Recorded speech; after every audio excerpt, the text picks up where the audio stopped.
Oke, jadi hasil yang diperoleh itu harusnya tidak terdapat endapan karena adanya proses salting in, bukan salting out. Kalau misalnya hasil yang kalian peroleh hanya larutan gelatinnya menjadi lebih kental, itu tetap dianggap negatif karena dia bukan merupakan endapan.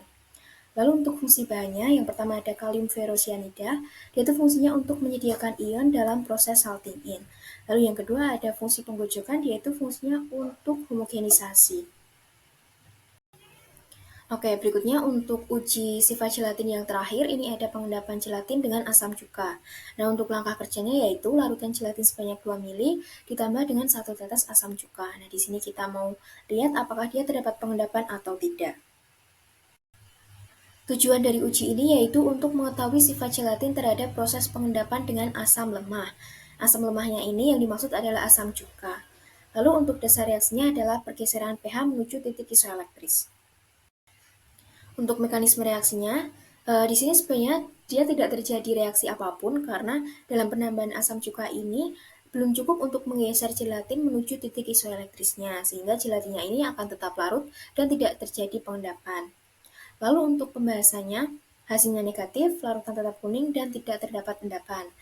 Alasannya karena ini tadi asam cuka ini belum mampu untuk menggeser pH gelatin menuju titik isoelektrisnya. Lalu untuk fungsi bahan, yang pertama itu ada asam cuka. Dia itu fungsinya untuk penyedia ion H+ yang menggeser titik isoelektrisnya. Lalu yang kedua ada penggojokan yang fungsinya untuk homogenisasi. Oke, sekarang kita menuju ke reaksi warna. Yang pertama ini ada uji biuret. Berikut adalah cara kerja yang dilakukan untuk uji biuret, yaitu yang pertama 3 mili sampel baik berupa asam aminotirosin, serum darah encer, kasein, larutan gelatin, metaprotein, pepton atau proteosa itu ditambah dengan NaOH sebanyak 1 mili. Setelah itu ditambah dengan 10 tetes CuSO4. Nah, khusus untuk serum darah encer ini bisa ditambah CuSO4 sebanyak 50 tetes. Lalu setelah itu diamati apakah dia terdapat perubahan warna atau tidak. Tujuan uji biuret yaitu untuk menunjukkan atau mengenali ikatan peptida pada protein.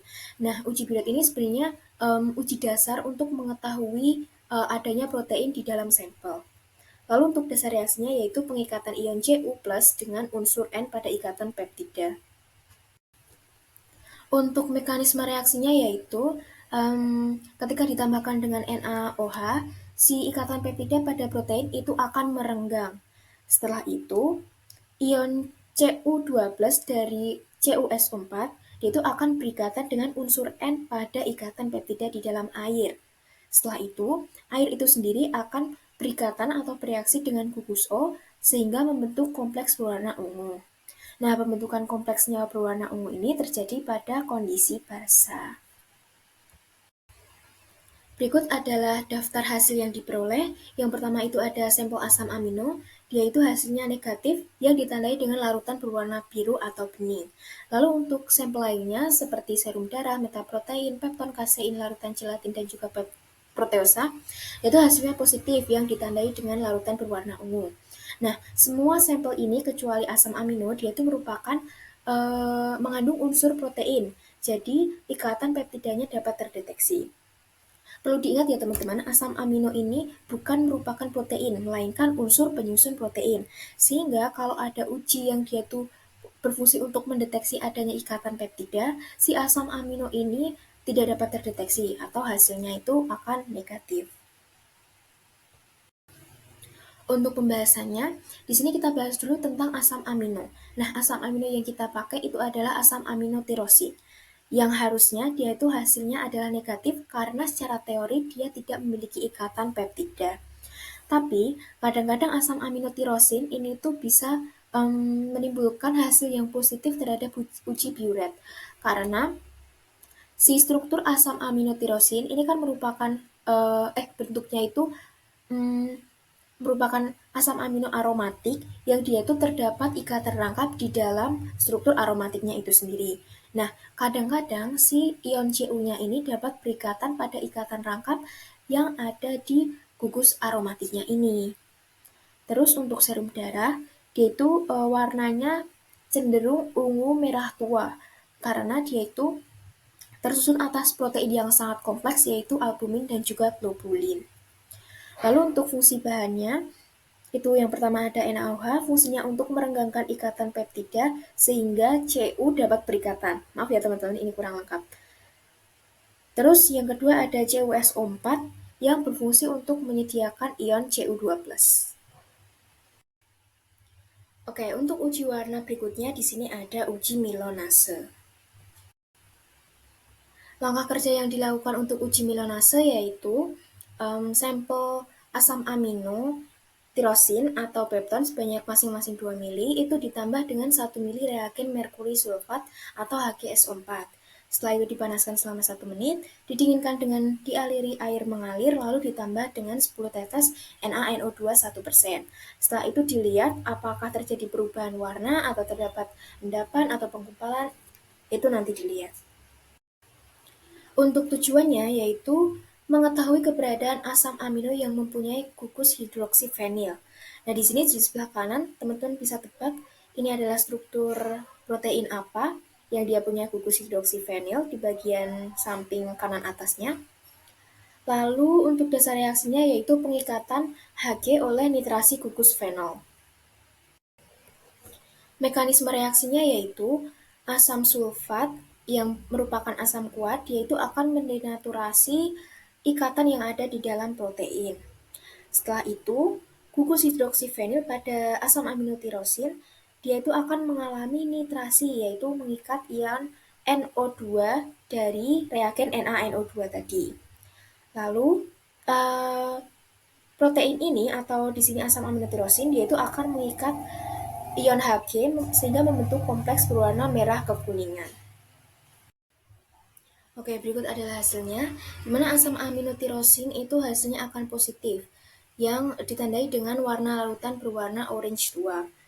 Lalu untuk pepton sendiri, dia akan menghasilkan hasil yang negatif, karena yang ditandai dengan larutan bening.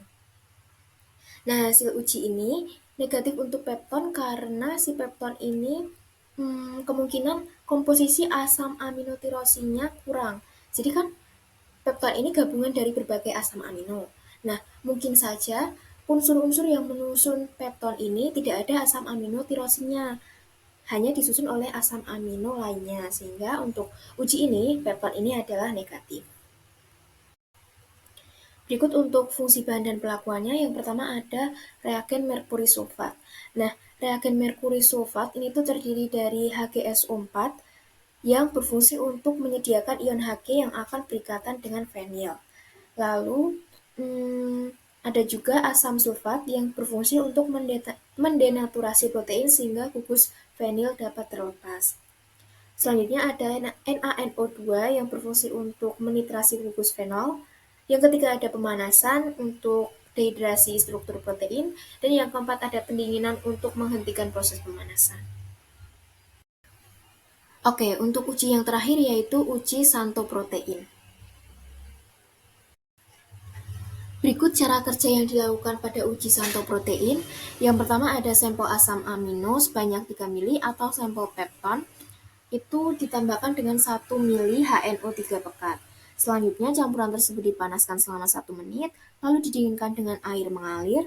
Setelah itu larutan ini dibagi menjadi 2. Yang pertama ini harus ditambah dengan amonia sebanyak 10-20 tetes, atau menyesuaikan teman-teman kemarin sampai berapa tetes sampai warnanya itu berubah menjadi orange kemerahan. Lalu yang tabung kedua itu didiemin aja dan dibandingkan dengan tabung pertama nanti sebagai kontrol. Ini untuk tujuannya yaitu untuk mengetahui asam amino yang memiliki inti benzen. Nah, asam amino yang memiliki inti benzen itu tuh ada asam amino tirosin, triptofan, sama fenilalanin. Selanjutnya untuk dasar reaksinya sendiri yaitu merupakan proses nitrasi inti benzena. Untuk mekanisme reaksinya yaitu ketika ditambahkan dengan HNO3 yang merupakan asam kuat, ikatan benzena yang ada di dalam asam amino itu akan merenggang, sehingga ion NO2- akan berikatan dengan gugus R di dalam asam amino tersebut sehingga menghasilkan warna kuning.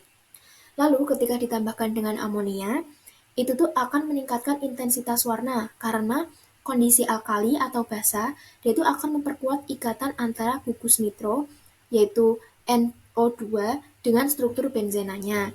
Kalau ikatannya semakin kuat, maka warna yang dihasilkan itu akan semakin pekat atau orange.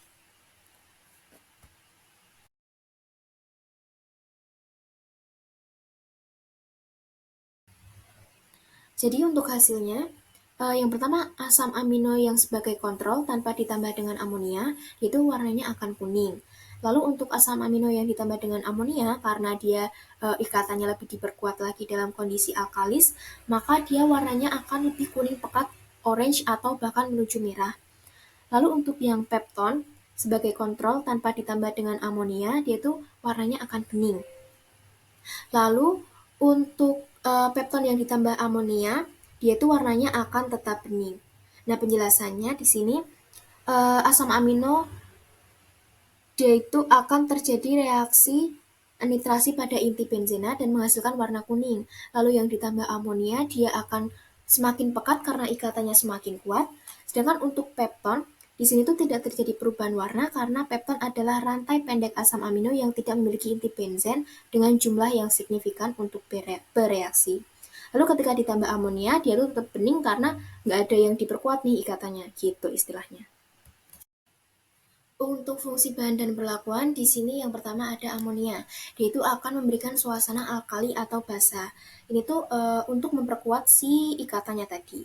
Lalu yang kedua ada HNO3 yang dia itu berfungsi untuk menyediakan ion NO3- yang akan berikatan dengan gugus benzenanya. Lalu yang ketiga, penambahan amonia dan juga HNO3 itu di lemari asam karena keduanya merupakan reagen yang bersifat asam kuat dan juga basa kuat. Yang terakhir ada fungsi perlakuan pemanasan yang fungsinya itu untuk mempercepat terjadinya reaksi. Sekian untuk pembahasan acara 3 protein ini.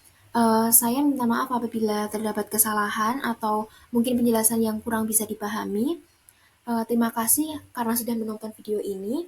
Semoga dapat membantu dalam pembuatan laporannya. Dan apabila masih ada penjelasan yang belum jelas, bisa ditanyakan ke asisten masing-masing. Terima kasih.